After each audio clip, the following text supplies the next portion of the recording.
롯데카드 무브컬처 라이프 사진전. 역사에 각인된 기념비적인 순간. 거대한 존재에 맞선 인류의 도전. 어두운 시대를 밝혀낸 20세기의 영웅들. 삶과 역사가 만난 그곳. 라이프. 생명이란 이름에 담긴 900만 장의 역사. 롯데카드 무브컬처 라이프 사진전. 예술의 전당. 텍스토머 정품을 꼭 확인하세요. 우리 집 방충망 바꿨어요. 미세벌레 덤벼봐 먼지 모두 덤벼봐 촘촘해서 촘촘만 방충망은 촘촘만 예쁘고 통풍까지 좋아요. 방충망은 촘촘만 주식회사 텍스토머. 텍스토머 정품을 꼭 확인하세요. 우리 집 방충망 바꿨어요. 미세벌레 덤벼봐 먼지 모두 덤벼봐 촘촘해서 촘촘만 방충망은 촘촘만 예쁘고 통풍까지 좋아요. 방충망은 촘촘만 주식회사 텍스토머. 탄핵 반대 집회를 주도했던 태극기와 십자가의 동맹을 보면서 자괴감을 느끼는 기독교인들에게 기독교는 민주주의를 싫어하는지 아예 관심이 없는지 아니면 기독교도 민주주의를 지지하는지 답답하고 궁금한 시민들에게 호모 요쿠스의 저자 이병주 변호사가 시원한 질문과 명쾌한 답변을 제시합니다. 박근혜 사태와 기독교의 문제, 기독교인들에게 민주주의는 무엇인가? 도서출판 대장간.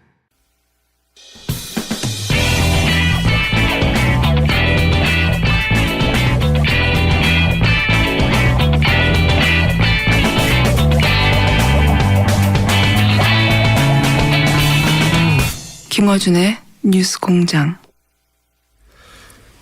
일부 첫 번째 인터뷰에 이어서 국정원 마티살 의혹 사건 정청래 의원 배상훈 교수님과 함께 첫 번째 인터뷰 시간이 좀 모자라서 마무리 못해서 마무리를 좀 하겠습니다. 총정리를 하자면 몇 가지 의혹도 쭉 저희가 짚었는데 이제 제가 보기에는 한 번 더 이 시간을 마련해야 돼요. 예, 추가로 어떤 답변들이 국정원 혹은 뭐 소방서 당시에 조사했던 기관들로부터 나오냐 따라 가지고.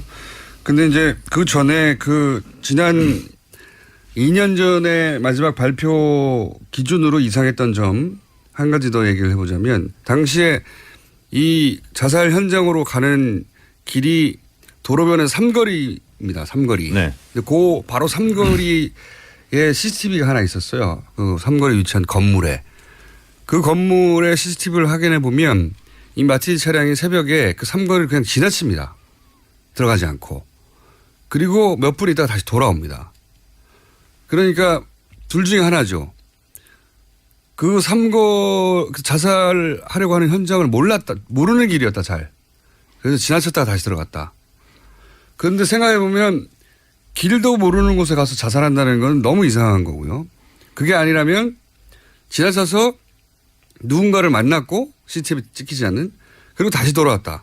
둘 중에 하나밖에 생각할 수가 없어요. 그 삼거리라는 것이 일반적인 삼거리가 아니고요. 약간 이렇게 굽어진 길인데 네. 그 일산으로 올라가는 길이 하나 좁은 길이 있기 때문에 삼거리라고 하는 거예요. 네. 그래서 실제로 CCTV를 저희가 추적도 해보고 저도 임 과장 집부터 그 현장까지 그 동선 따라서 움직여 보기도 하거든요. 근데 곧장 일직선으로 가지는 않습니다. 왔다 갔다 하고 같은 데 또 가고 뭐 이런 게 우왕좌왕하는 모습이 보이죠. 그런데 이제 그 어쨌든 자살하려고 가려는 현장 직전에 거길 지나쳐 버려요. 들어가야 되는데. 그러니까 이게 길을 몰랐거나 그것도 이상한 일이죠. 예, 그렇죠. 근데 이제 그 저수지는 그 임 과장이 평소에 자주 갔던 곳이고 길을 모를 리가 없다는 것이 주변 사람의 전언이고요. 그러면 첫 번째 가능성은 제거되고. 그렇죠. 그런데 자살하려고 갔으면 거기서 그냥 자살하는 게 맞는 거죠. 그런데 이제 다시 백해서 무엇인가 뭘 해야 되는데 사실은 할 게 없죠. 이미 뭐 물건도 사가 있고 자살할 사람이라고 하면 가서 이제 마음 정리하고 자살하면 되는 건데 왜 다시 돌아왔을까? 그러니까 지나쳤다가. 그렇죠. 네. 그 부분에 이제 설명이 필요한 부분인 거죠. 그래서 누굴 만난 게 아니냐 뭐 이런 추정들이 그때 있었고요. 요 지나쳤다 다시 돌아왔다는 얘기는 또 당시 보도 내용이 없었어요. 근데 이제 그 두 분이 이제 이 사건에 대해서 굉장히 관심이 깊어서 자세한 자료들을 뒤지다 보니 이상한 대목이 또 하나 등장한 거죠.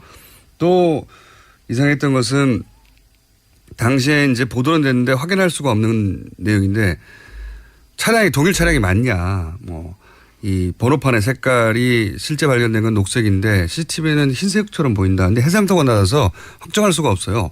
그건 확인하기가 좀 어려웠어요. 어려웠어요. 네. 예. 근데 시선을 돌린 건 맞죠. 그러니까 왔다 갔다 한 부분에 대한 설명으로 하려다가 이제 이게 녹색이냐 아니면 아예 실험을 하면서 시선을 그쪽으로 돌려버렸죠. 그렇죠. 예. 그리고 그거 외에도 범퍼가 다르다. 예.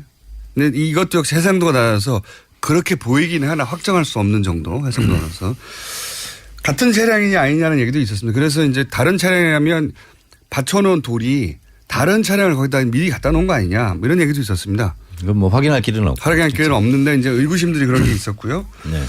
그리고 또 이제 마무리를 해야 되는데 지금까지 나오지 않은 얘기가 많이 있는데 이 대목은 반드시 되짚어봐야 한다. 없습니까? 강조하고 싶은 부분은요. 경찰이 그 위치를 찾아가는데 8번이나 소방관하고 통화를 하면서 물어 보통 우리 내비게이션 치고 가더라도 이상하다 그러면 한두 번 정도 통화를 해야 되잖아요. 8번 통화를 해서 저희 안행에서는 왕따 당했다 경찰이 따돌림 당했다. 그래서 12시 넘어서 이제 그 현장에 도착하는데 현장이 다 사진 정리되고 나서 도착한 거잖아요. 나중에. 그러니까 결국은 소방관은 수사기관이 아니기 때문에 현장 장악을 할 수가 없잖아요. 경찰이 제일 먼저 갔다면 현장 장악을 하고 다른 기관의 어떤 것이 끼어들지 않게 되잖아요. 그리고 자살이냐 타살이냐부터 따졌겠죠. 그렇습니다. 네. 자, 그런데 경찰이 이렇게 늦게 출동을 하고 곧바로 단순 변사 사건으로 종결을 해버려요.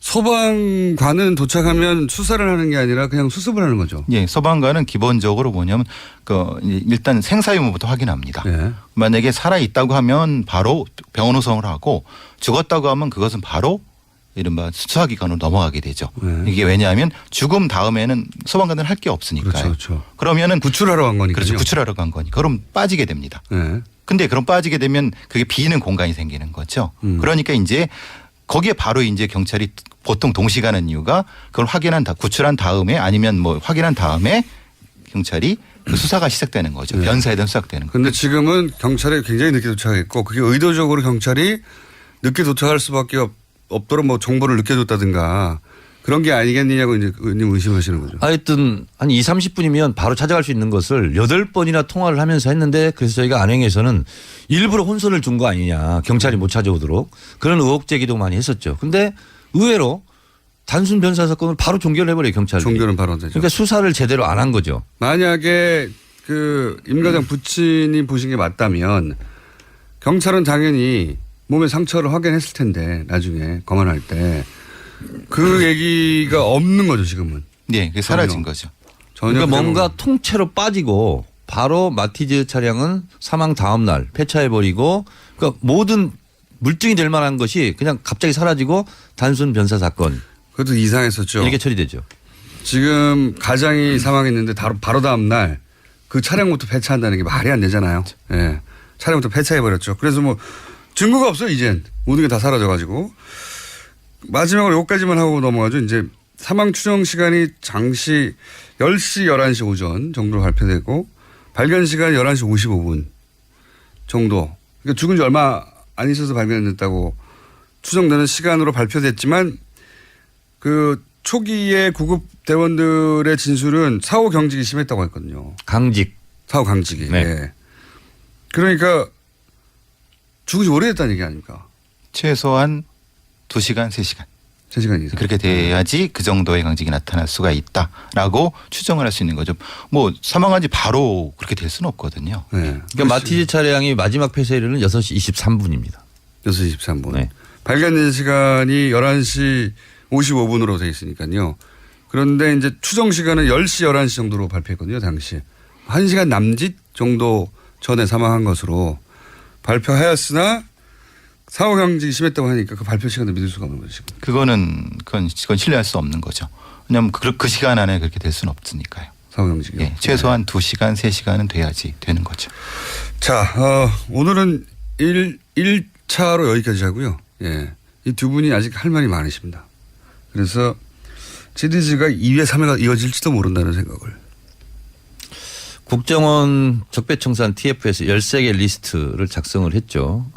직간접적으로 제가 다 관여했거나 알고 있는 그런 내용들입니다. 왜냐하면 정보위 또 정보위 간사했고 안행위 간사였기 때문에. 그런 일이 벌어졌을 당시에 둘 다 간사를 하셔가지고 할 말이 굉장히 많으십니다. 지금 입이 달싹달싹 하시는데 앞으로 국정원 적폐청산 TF 발족되고 사안이 구체적으로 진행이 되면 아마 이 두 분을 계속 모시지 않겠는가 하는 생각을 합니다. 오늘 여기까지 하겠습니다. 정청래 의원님, 배상훈 교수님이었습니다. 감사합니다. 감사합니다. 고맙습니다.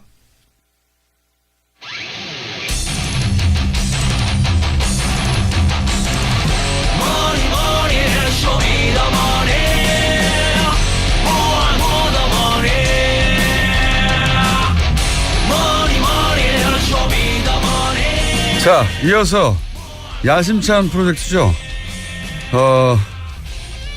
불법적으로 축제된 재산을 추적해서 우리가 찾아내겠다.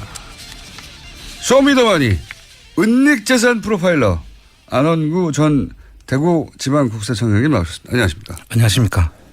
효과 또 앞뒤가 안 맞는다. 이름만 말해도 효과음이 빵빵 터지도록 앞으로 준비가 돼야 되는데, 자, 이 코너는 아시다시피 저희가 안원구 청장님의 목소리가 잔잔해서 효과음을 저희가 강제로 넣는 것으로 설정하고 있는데 저희 PD가 또 자다가 제대로 하는 게 없어요. 자, 세 번째 시간입니다.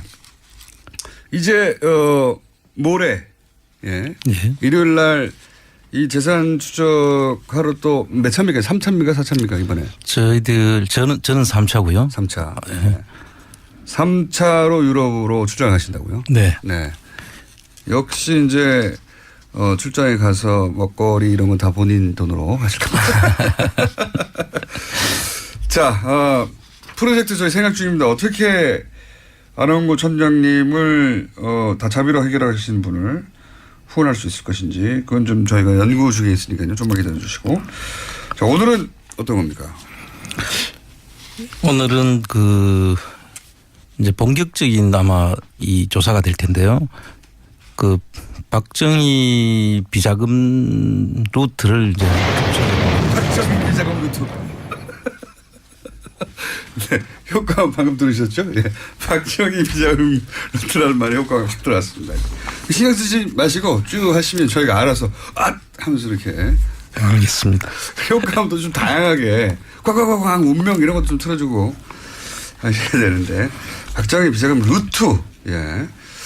박정희 비자금 루트. 이게 프레이저 보고서를 통해서 처음으로 네. 당시에 이제 미국에서 미의회에서 조사를 한 거죠. 그렇습니다. 미의회에서 이 스위스 비자금을 조사를 했는데 그래서 결과가 나왔어요. 네. 돈이 얼마가 있고 이런 내용들이 구체적으로 있죠. 그렇습니다. 저희가 말한 게 아니라 미국 의회에서 조사한 겁니다.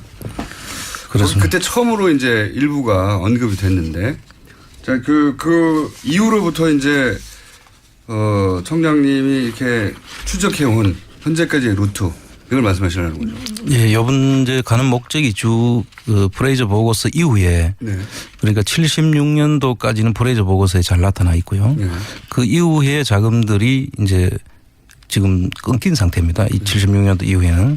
거의 그래서 50년 가까이 흘렀습니다. 그렇습니다. 그런데 그것을 추정할 수 있는 단서들이 하나씩 둘씩 지금 나타나고 있어서 이제 구체적인 내용들이 어떻게 됐는지 저희들이 직접 그 스위스와 그 일대에 있는 소위 뭐 조세 피난처라고 불리는 곳하고 또 동유럽에 은닉을 하기 쉬운 또 정말 상상할 수 없는 곳에 뭐 우리나라 은행이 있다든지 뭐 이런 곳을 저희들이 이제 쭉 가서 지금 좀 확인하고 오려고 가고 있습니다. 알겠습니다. 자, 그러면은 그 루트가 어떻게 지금까지 연구하신 바로는 루트가 어떻게 됩니까? 연구까지는 아니고요. 이제 사실은 이런 모든 내용들은 이미 일부 언론에서도 언급이 돼 있고 또 자료에도 나타나 있는 사실들인데 그 일부 언론들이 이걸 보도한 자료를 청장님이 주신 거 아닙니까? 그건 아니고요. 일부 언론들도 그 당시에는 이렇게 연결을 못 시키고 있었을 뿐이죠. 그래서 그 연결을 이렇게 하라고 청장님이 말씀해 주신 거 아닙니까? 그건 제가 지금 하고 있는 것이고요. 네. 이제 사실은 앞에 이 연결 과정들은 언론에 나타나 있지 않습니다. 지금 그거 제가 지금 연결해 보고 있는 것이고요. 연결해 보고 있는 중이시고 그런 그 탐사 프로그램들이 그런 거 할 때 청장님한테 문의를 한다고 제가 들었는데 그런가요? 그런데 뭐 그런 것도 있고요. 모른 척 하시고 그러십니다. 예. 자, 그러면 이제 지금까지 이게 뭐 확정할 수는 없고 네. 들여다보기 시작했더니 이런 연결고리들이 이제 슬슬 보이기 시작하더라. 예. 그거를 이제 오늘 좀 풀어주시죠. 예. 그 지금 현재 그 이분들이 최초의 그 프레이저 보고서에 나와 있는 박정희 자금 예. 이후에 어디로 갔을까에 대한 이제 대부분 궁금증이 많지 그렇죠. 않습니까? 그런데 이제 공교롭게도 그 당시 스위스 은행이 없어지면서 그 외환은행 프랑크푸르트 지점에서 스위스 사무소를 개설이 되고 네. 그 개설된 게 그 지점장이었던 그 유경수 여사의 언니인 유인순 씨의 장남인 홍세표 씨가 그 당시에 지점장이었고 그래서 그분들이 스위스 사무실을 만들었는데 또 그분이 외환은행장을 마치고 나가면서 그 사무실이 없어지거든요. 그러니까 이제 지금 말씀은 유경수 여사의 언니의 장남. 그렇습니다. 네. 예. 뭐 인척이죠. 가까운. 사촌 오빠죠. 예. 이종 사촌 오빠. 그 분이 스위스의 외환은행 지점을 열었다. 그렇습니다. 예. 그 시점 언저리에. 그게 76년도죠. 네. 그러니까 프레이즈 보고서가 이제 문제가 된 그 시점에 일치합니다. 외환은행 지점을 열었고 그리고 본인이 거기에 지점장으로 갔다는 거죠. 그렇습니다. 그 당시를 우리가 지금 생각해 보면 76년도 경이면 사실 스위스하고 우리하고는 거래가 거의 없을 때입니다. 네. 그 당시에 우리나라의 수출 뭐 목록이 가발 정도 뭐 그럴 때거든요. 그러면 거의 뭐 우리 스위스하고 우리하고 거래가 거의 없는 곳인데. 은행 거기까지 가서 은행 그 지점을 열 이유가 없는 거죠. 전혀 없었죠. 그래서 뭐 프랑크푸르트 외환은행 지점도 뭐 크게 그때는 뭐 활동을 하지 못할 그런 시기인데 굳이 그 스위스에다가 그 은행을 만드는 시점이 또 공교롭게도 76년도죠. 그래서 많은 의심이 그런데 그 또 지점장이 공교롭게도 이제 사촌 오빠였고. 그렇죠. 예. 그리고 나서 그 과정 그 스위스 외환은행 지점장으로 그러니까 유경수 여사의 사촌 오빠가 있는 기간 동안 무슨 일이 벌어졌는지 알 수는 없지 않습니까? 그렇습니다. 그래서 이제 그 기간 동안에 자금들이 은닉을 한다고 우리가 예상을 했을 때 믿기 쉬운 사람들, 가까운 사람들이 운영하는 곳에다가 두었을 가능성을 저희들이 의심할 수밖에 없죠. 예. 당연히 그렇겠죠. 그 유경수 여사의 사촌 오빠가 언제 관둡니까? 2000년경으로 알고 있습니다. 2000년도에 외환은행장을 마지막 마치고 다시 한미은행장으로 옮기는 걸로 알고 있습니다. 그럼 은행장으로 옮기는데 외환은행 사무소가 그때 없어집니다. 본인이 그 외환은행을 떠나는 시점에 본인이 개설했고 본인이 지점장이었던 스위스 그 지점이 없어진다는 거죠. 그렇습니다. 예. 두 개 딱 일치하는 거죠. 그렇습니다. 본인이 거기 가서 지점장을 했고 본인이 관둘 때 없어지고. 예. 그런 일이 있어서 그걸 주목하기 시작한 거죠. 거기를. 그렇습니다. 예. 주목하기 시작하신 것이고. 실제 그 안에서 무슨 일이 있었는지는 모르겠지만 일치되는 걸 보니 여기를 좀 파봐야 되겠다 생각하시는. 그렇습니다. 그런 다음에 그러면 지금 집중력이 떨어지고 있다고 어떤 분이 문자를 보냈어요. 효과는 필요합니다.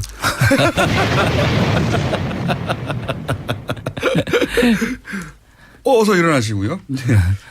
그런 다음에 그 돈을 어디로 갔다고 보십니까? 그런 흔적이 또 있습니까? 예, 그 이후에 지금 저희들이 아직 그 부분은 지금 추정 단계인데. 추정 단계. 예, 그 앞에 부분은 상당히 지금 의심이 구체적인 의심이고. 의심이고 그 뒤쪽에는 우리나라 대기업인데 그 나라 옆에 있는 나라 헝가리 은행의 쪽으로 요번 저희들이 이제 가는 목적인데요.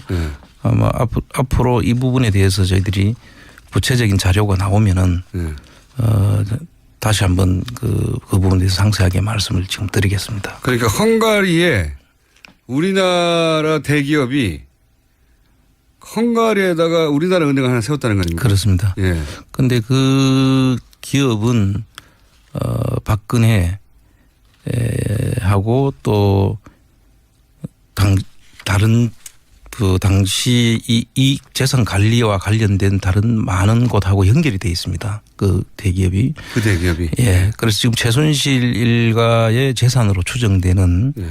그런 재산의 기업들이 그 회사에서 만든 회사 은행. 투자 관련된 회사. 지금 조심스러워서 무슨 단어를 써도 되고 무슨 단어를 쓰지 말아야 되는지 실시간으로 머릿속에 처리하다가 지금 고민을 하고 있습니다. 말이 지금 천천히 나오시는 거죠. 그래서 그 부분에 대해서 그 관련된 고소고발 기업들은 당하실까 봐. 예. 상당히 고소고발이 문제가 아니라 억울한 사람은 만들지 않아야 되니까요. 그것도 그렇고 고소고발도 문제 있는 문제입니다. 그렇습니까? 그래서 지금 말을 어떤 단어로 선택해야 될지 머릿속에서 이제 프로세싱 하시면서 말하다 보니까 예. 지금 띄엄띄엄 참고해서 들어주시고요.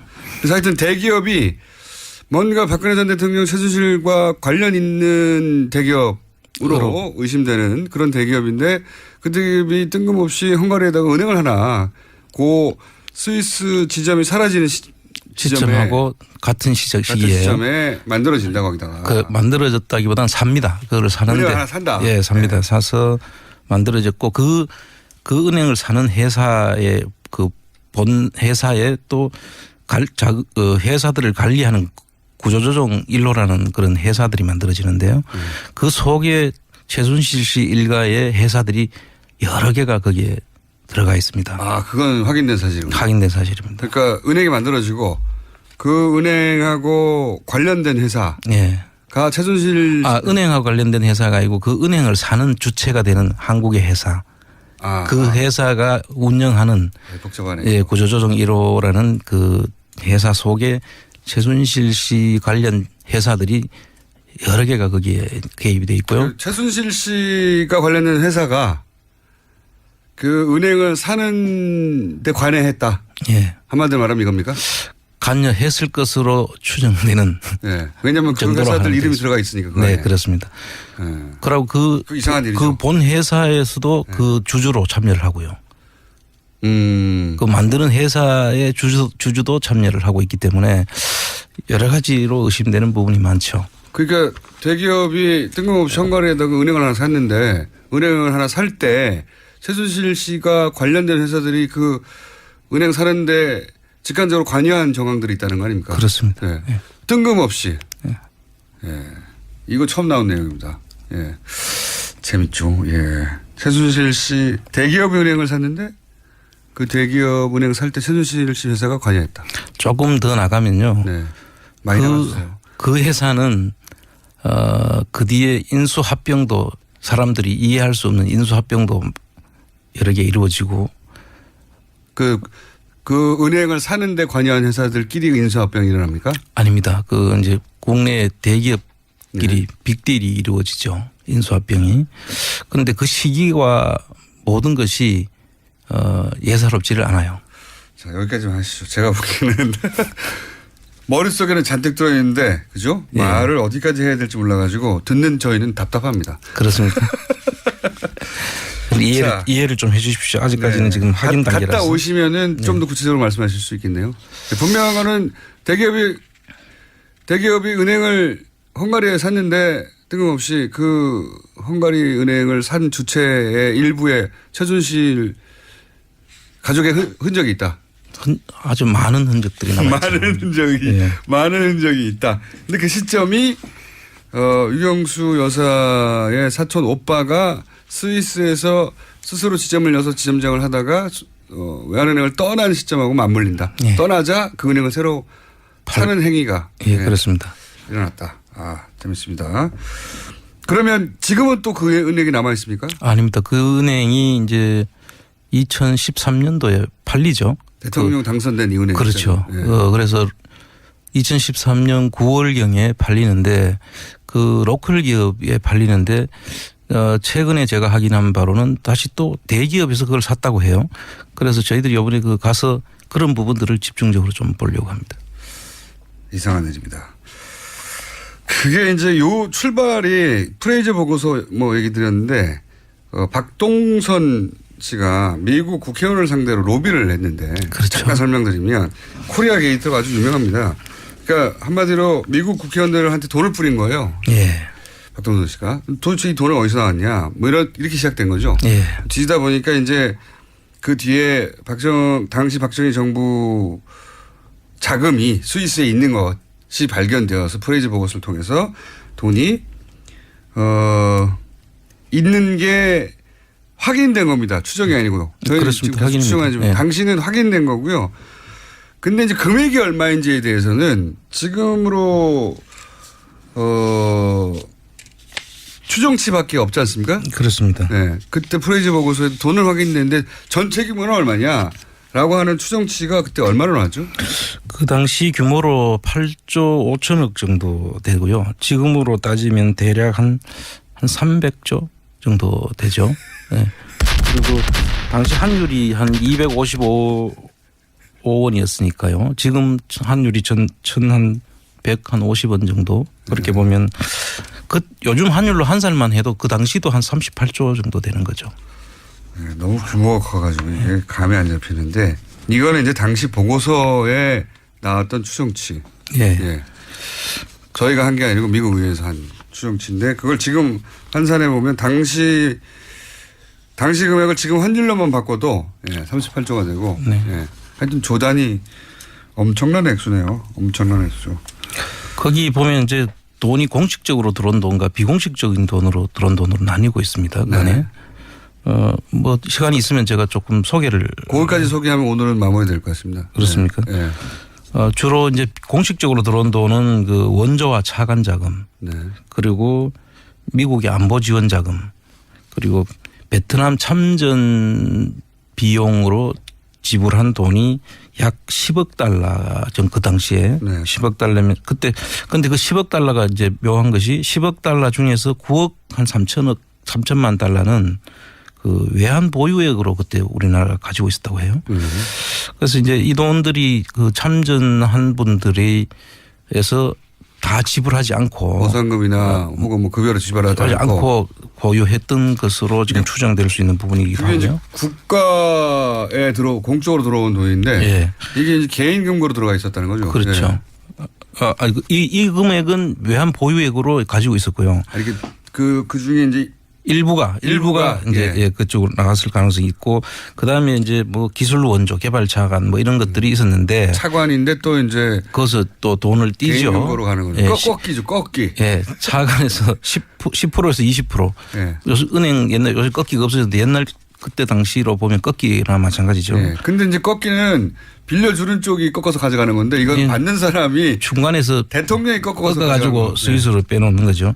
근데 그런 돈들이 이제 비공식 자금인데 그 이외에도 이제 기업 강탈 예를 들면 걸프하고 칼텍스 그때 우리가 석유가 안 나니까 그쪽으로 받은 자금인데 67년도에 한 100만 달러 걸프사에서 71년도에 한 300만 달러. 아, 그건 저도 대목이 생각나는데 증언을 직접 했죠. 예. 그 걸프사의 회장이었던 사람이 정유시설. 그렇습니다. 한국에 정유시설 지으면 이제 큰 프로젝트니까 정유시설 로비를 하러 들어왔는데 이제 박정희 전 대통령이 그 커미션을 요구해서 내가 줬다. 예. 얼마 줬냐? 얼마 줬다. 그렇습니다. 이런 게 의회에서 이 정유사 회장이 증언을 합니다. 예. 근데 돈 줬어. 이렇게. 예, 그렇죠. 그런 부분들이 있었고 이제 다른 미국 기업들로부터 선거 자금도 받았고요. 뭐 일본 무역상들로부터 해서도 돈이 많이 들어왔고 이게 전부 다 뭐 그 프레이저 보고서에 잘 돼 있는데 이 프레이저 보고서가 상당히 두꺼운 책이에요. 예. 그래서 사람들이 엄두가 안 나고 또 영어로 돼 있어 가지고 쉽게 제가 그걸 읽어봤다는 거 아닙니까? 그렇습니까? 다 기억나지는 않습니다. 궁금해가지고. 예. 그 증언 같은 것도 거기 나온 게 기억이 나요. 예. 예. 그리고 증권 시장 조작도 했다는 사실이 거기에 나와 있고요. 네, 맞습니다. 예. 예, 뭐 국내 이런 증시를 조작하여. 예, 등등 지금 참 그 당시에 저희들은 상상도 못했던 그런 일들을 계속 다 이루어진 수많은 거죠. 기법들이 프레이저 보고서 도대체 이 돈은 어떻게 났느냐 하는 내용들이 프레이저 보고서에 보고가 정리가 돼 있어요. 네, 당시에. 그걸 지금 자세히 읽어보시면 아, 이렇게 했구나.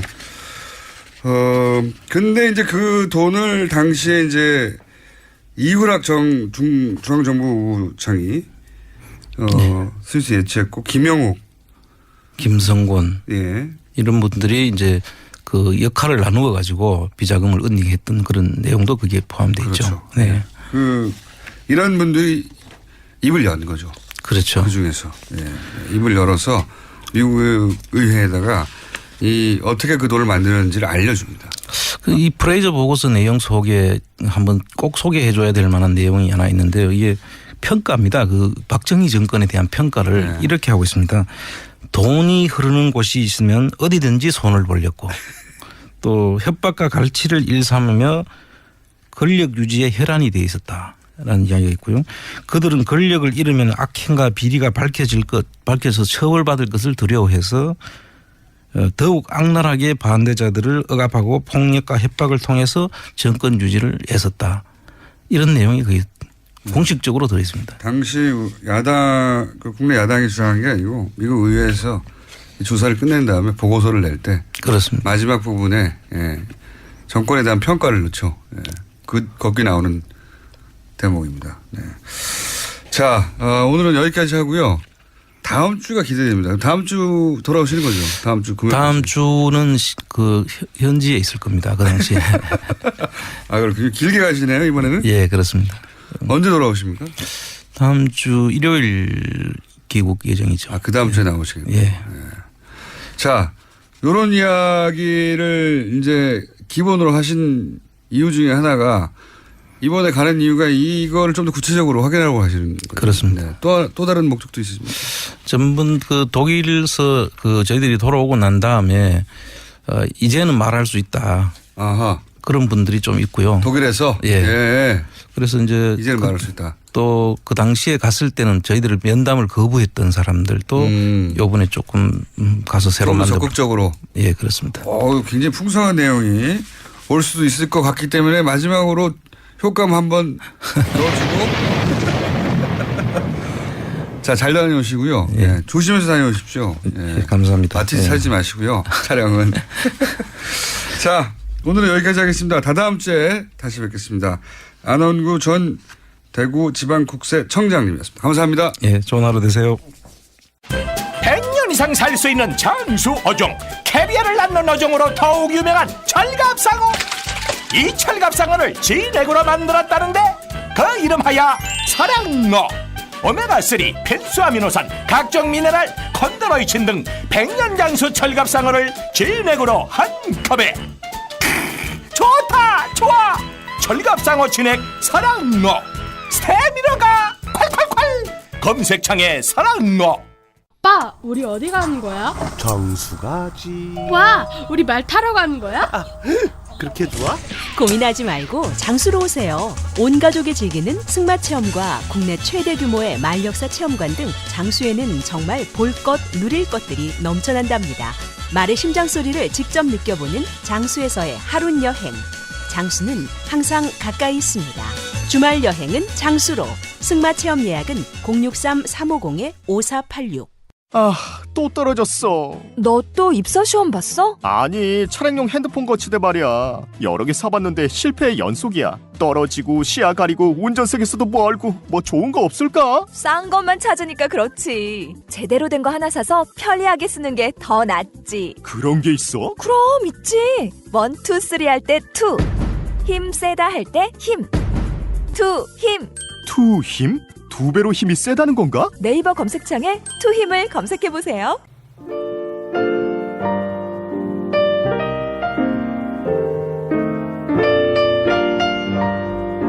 자, 불친절한 AS 누가 멀리서 듣나. 제 남편은 이란 자그로스 산맥의 샤호 해발 3,400m에서 뉴스공장을 듣고 있습니다. 양들이 많아 산맥 이동에 주의를 요한다는 교통정보를 전해왔습니다.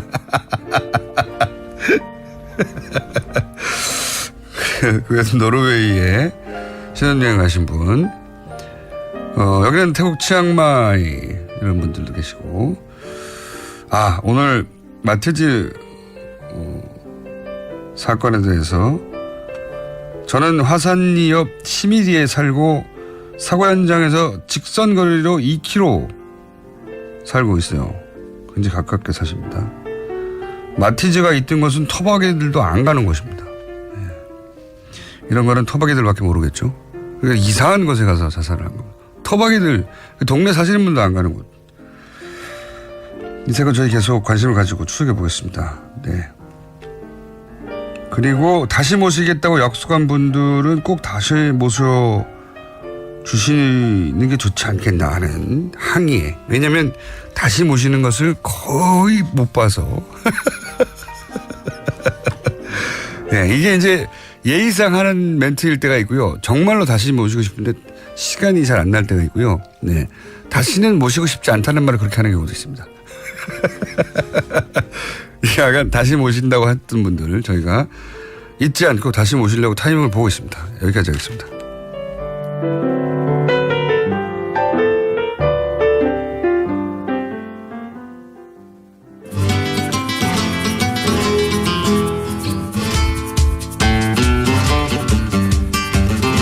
자, 황교익 막칼럼니스트 최근 몇 주간 불성실하게 하다가 저희가 퇴출을 경고했더니 바로 스튜디오로 착착착 나오시고 계십니다. 자, 오늘 어떤 주제입니까? 복날 엊그제 초복이었죠. 그래서 좀 이따 또 한 8일 있으면 중복이고 네. 또 그 이후 열흘 있으면 또 말복이고 복날 음식 이야기를 좀 하려고 해요. 보양 음식. 이 보양식이 다른 나라에도 있습니까? 우선 그것부터 거의 없어요. 그러니까요. 음식이 약이 된다, 뭐 기운을 돋우게 할 수 있는 무엇이다. 이거는 거의 굉장히 원시적인 사고라고 볼 수 있거든요. 굉장히 비과학적인 사고입니다. 효과음입니다.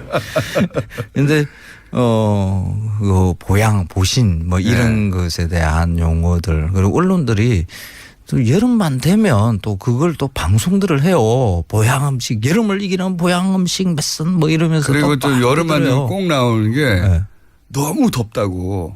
항상 더워왔거든요, 여름은. 원래 덥죠, 여름은. 항상 더워하는데 너무 덥습니다. 뉴스거리가 별로 없다 보니까.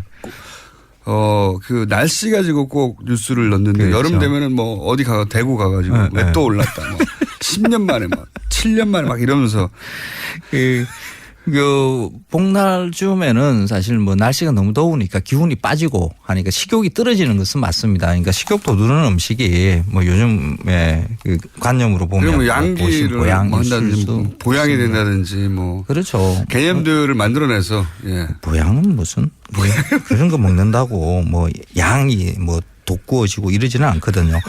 그런데 그 복날만 되면 이제 올해도 어김없이 이제 개고기 식용 논란이 그렇죠. 또 그것도 고정 레퍼토리예요. 그렇죠. 네. 아침에 뉴스 보니까 뉴욕에서 또 동물연대 외국인들이 또 이렇게 한국인은 먹지 말라 총영상을 앞에서 또 시위를 하시고 그러더라고요. 또 브리트 바로도 한참 한 10여 년 전까지는 했고요. 그런 걸.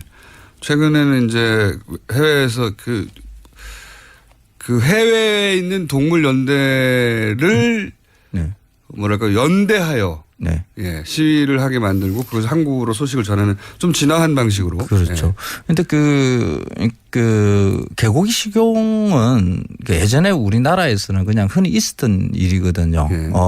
이게 뭐 우리가 고기 단백질을 갖다 확보할 수 있는 게 별로 좀 방법이 없었거든요. 뭐 소는 우금령을 내려서 그 임금이 직접 못 잡게 했었어요. 귀한 동물이었어요. 그렇죠. 뭐 논밭을 갈아야 되니까 운송 수단이기도 했고요. 그래서 소 먹는 일은 거의 힘들었고요. 그때 소는 뭐 휘발유 플러스 그다음 트랙터 플러스 경운기 플러스 생산 공장 역할을 맞습니다. 하는 어마어마한 귀한 동물이었기 그렇습니다. 때문에. 그래서 못 잡게 했고요. 돼지는 인간하고 먹이 경합이 일어나요. 돼지가 먹는 게 그 인간이 먹는 거하고 거의 비슷하거든요. 그래서 돼지도 잘 못 키웠고요. 뭐 키워봤자 뭐 똥돼지 똥이나 먹이고 키우는 정도. 돼지를 키우려면 안 그래도 먹거리 부족한데 돼지한테 줘야 되니까. 그렇죠. 뭐 닭도 곡식들 이런 것들 조금씩 줘야 되거든요. 그래서 닭도 제대로 못 키웠어요. 그러니까 단백질을 확보할 수 있는 방법이 사실 개이고요. 그것도 개도 거의 똥개죠. 잡종. 그냥 그렇죠. 그러니까 똥개라는 말은 그냥 똥을 먹는 개라는 뜻입니다. 실제 먹거리가 없었을 때는 그 길거리에서 똥을 주워 먹었어요. 그렇죠. 저도 어릴 때 기억납니다. 그런데 그런 개를 먹었던 거죠. 사실 뭐 식용견이라고 볼 수 있는 거죠. 그런데 그게 좀 거북하게 느껴지기 시작하는 게 이제 애완견. 그렇죠. 집에서 그리고 이제 집 안에서 아예 이제 이름을 붙이면서 키우는 그 애완견 문화가 만들어지면서 일부였는데 그렇죠. 지금 이제 반려동물이라 다르죠. 이게 이제 특히 이름을 붙이면 그 가축에 대해서 거의 인격을 붙이는 거와 같은 일이 발생하거든요. 네. 이름 감정입의 붙이는 차원이 다르죠. 그렇죠. 이름 붙이면. 돼지, 소, 닭도 이름을 붙이면 우리 못 잡아먹습니다. 동물 실험 연구소의 철칙이 동물의 이름을 붙이지 말아야 합니다. 그렇습니다. 네. 그 양돈장에서 제가 한번 그 경험담을 들은 적이 있는데 돼지 키우다가 처음에 이렇게 그 일을 처음 하시는 분들 초보자들 들어오면 새끼 돼지들이 막 성격이 다 지각각이래요. 뭐 발랄한 놈이 있고 우울한 놈도 있고 귀여워요. 그 강아지보다 훨씬 더 귀여워요. 새끼 돼지들이. 지능도 높거든요. 맞습니다. 사람 졸졸 따르고 막 이래요. 그래서 귀여우니까 이름을 붙이는 거예요. 뭐 똘똘이 뭐 기음이 뭐 이런 식으로 이름을 막 붙여요. 근데 이거 한 3개월이면 도살장 가야 되거든요. 도살장 끌려갈 때 그 직원들이 눈물을 폭폭 쏟고 벽을 붙잡고 울고 대성통곡하고 그렇죠. 그런데요. 그러니까 음식이 아니니까요. 그분들은 그렇죠. 더 이상. 그 양돈장에서도 새끼 돼지에다가 이름을 붙이면 그런 일이 발생합니다. 근데 양돈장에서조차. 그렇죠. 근데 집에서 이 강아지를 이름 붙이고 이렇게 키우는데 내가 근데 옆에서 개고기를 먹는다. 아주 끔찍한 일이죠. 돼지는 말할 것도 없고요. 피레네 산맥. 네.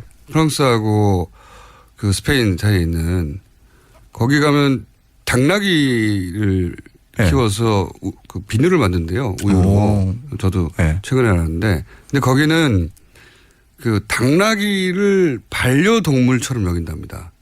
그럴 수 있겠네요. 그래서 왜냐면 자기들한테 그 먹고 살 수 있는 재료를 만들어 주잖아요. 그래서 당나귀 고기를 안 먹고 이름이 다 있대요.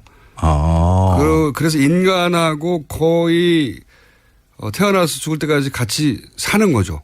완전한 식구로.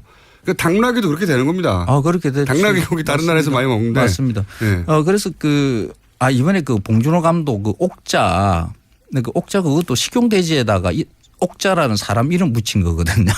그러니까 인간이 잔인한 겁니다. 그 이름 붙이면 안 되는 건데 이름 붙이는 순간 육식이어서 인간이 사실 마음 편하려고 그런 공정 자체를 눈에 안 보이게 만들어 버린 거죠. 그렇죠. 근데 이제 애완견을 개를 사랑하시는 분들 집안에 키우고 동물의 감정이입하면서 이 사랑하는 동물이 고기가 된다는 걸 받아들일 수가 없는 거죠. 그래서 이해합니다 저는. 그렇죠. 그 문화가 이렇게 바뀌어 나가는 거라고 봐야 되는 거죠. 그러니까 개고기에 대한 논쟁을 없애려 그러면, 그러니까 개고기 식용을 아예 그 한국의 문화에서 사라지게 하려 그러면 그냥 개를 사랑하면 돼요. 맞습니다. 근데 또 개를 더 열심히 사랑하면 돼요. 호불호가 있어요 또 개도. 그러니까 저는 이게 문화. 뭐 다른 나라에서도 개를 먹었던 역사도 많이 있거든요. 그렇죠. 상황에 따라서. 근데 그러니까 개고기 식용하시는 분들한테 어떤 그 야만이다 하고 이렇게 말을 하는 것은 그거는 굉장히 위험하고 오히려 성공할 수 없는 방법입니다. 오히려 그 반발을 불러 일으키고요. 맞습니다. 그 갈등만 유발하고 개고기 식용에 대해서 더 개선될 수 있는 그런 것을 그러니까 원하는 방향으로 끌고 갈 수가 없어요. 맞습니다. 가장 좋은 방법은 그 내가 사랑하는 강아지에 대한 것을 생각들을 이웃들한테 계속 이렇게 넓혀 나가는 거예요. 그러니까 평화롭게 이렇게 문제를 해결해 나가야지 개고기 식용하는 분들한테 야만 폭력적인 방법으로 반발심이거든요. 그러니까 그렇죠. 그렇게 의사를 표현하는 방법은 그렇게 좋은 방법이 아니다. 성공하지 못하는 그렇죠. 방법이에요. 먹는 행위를 야만이라고 하면 그 먹는 음식 그 사람 그 자체를 야만인이다라고 이렇게 이야기를 하는 거거든요. 그러면 그 이야기를 듣는 순간 내가 걔보다 더 못한 사람이라는 이야기인가 하는 아주 극렬한 반발심이 생기죠. 그게 반복되어 왔습니다. 반복되어 왔고. 근데 물론 저도 이제 개고기가 점점 없어지길 바라는데 저도 개를 키우기 때문에. 저도 그럽니다. 그 방식으로는 안 된다는 거를. 그렇습니다. 한번 말씀드리고 싶고 또 하나는 이거거든요. 절박하다. 당장이라도 지금 개부터라도 모든 동물의 도축을 금지하는 채식주의자들의 혹은 동물 자유 이런 주장을 하신 분들은 이해가 가는데 그중에 개라도 빨리 구출하자 이거거든요. 근데 그 방식으로 안 된다는 거죠. 그렇죠. 이런 방법이 하나가 있어요. 그 얘기는 여러분들이 적극적으로 법제화하는 수 있는 방법인데 개고기를 판다 그러면 그 식당에 품종별로 표시하게 해두라. 개고기의 품종을 표시하라. 세파트 얼마, 요크셔 얼마, 그럼 못 먹어요. 못 먹어요. 예. 그 고기가 어디서 왔는지 아는 순간 못 먹어요. 그 세파트, 요크셔 이렇게 그 강아지를 머릿속에 떠올리는 순간 못 먹습니다. 인간이란 동물이 이거는 원래 그냥 그래요. 단백질, 육질을 보고 먹는 거거든요. 그 그렇죠. 맛을 생각하며 구체적으로 개를 떠올리면 못 먹어요. 근데 그건 다 법의 테두리 안에 들어가야 가능한 거거든요. 그렇죠. 근데 그 자체를 인정할 수가 없기 때문에 그 개가 고기가 된다는 것을 법 테두리에 넣는 순간 또 문제가 그걸 받아들일 되죠. 수가 없다고 생각하시는 그렇죠. 거죠. 근데 그렇게 들어가야 됩니다. 법제에. 제가 보기에는. 그래서 그 복날에 개고기 드시는 분들 이제 좀 자제해 주시고요. 그리고 그게 반대하시는 분들도 너무 극렬하게 감정 상해 가면서 서로 인간끼리 감정 상해 가면서 그렇게 시위하시는 거죠. 저희도 한번 이 주제를 다루긴 다뤄야 할 텐데라는 생각을 하며 삼계탕 이야기 하려고 그랬는데 갑자기 보양식 하다가 흘렀습니다. 황교익 씨였습니다. 감사합니다. 예, 고맙습니다. 월요일 뵙겠습니다. 안녕.